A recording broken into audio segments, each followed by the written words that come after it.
Hello and welcome to my channel, Jeff's Tech. I hope that my videos are helping those out there and are also entertaining.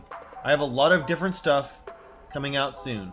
Please check in frequently. Alright, let's get into our tutorial video for today. I will show you how to make Windows run faster and different ways to decrease that slower boot time. We're going to go into the startup by pressing Control-Shift-Escape. In this tab, you'll be able to find all your startup programs that typically start up that are down here in the bar.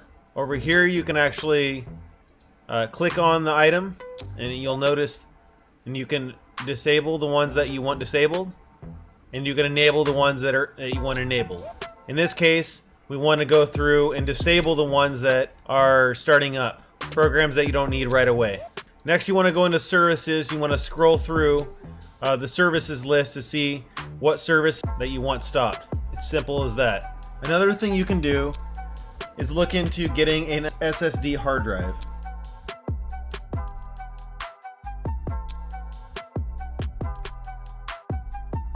If you're currently using a SATA 3 hard drive, getting an SSD will vastly improve your boot up speeds.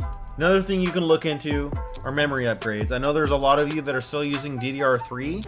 DDR4 is twice as fast. DDR5 is coming out soon here in 2020. And from what I hear, it's actually 85% faster. Another thing you can do is if you have any hardware on your computer plugged in, like a VR headset, mic controller, a phone, did you know that your computer loads these devices? So if you're not using these, unplug them until you use them again. Did you also know you can change your boot time? Go down to the search bar, type msconfig, press enter, go into the boot tab.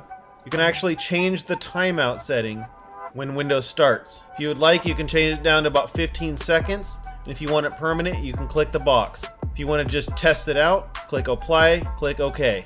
Remember, you can always keep your computer running fast, also by watching my other video called Keeping Your Computer Optimized. Well, I hope you got something out of this video. As usual, please comment, like, and subscribe. See you in the next video. Peace for now.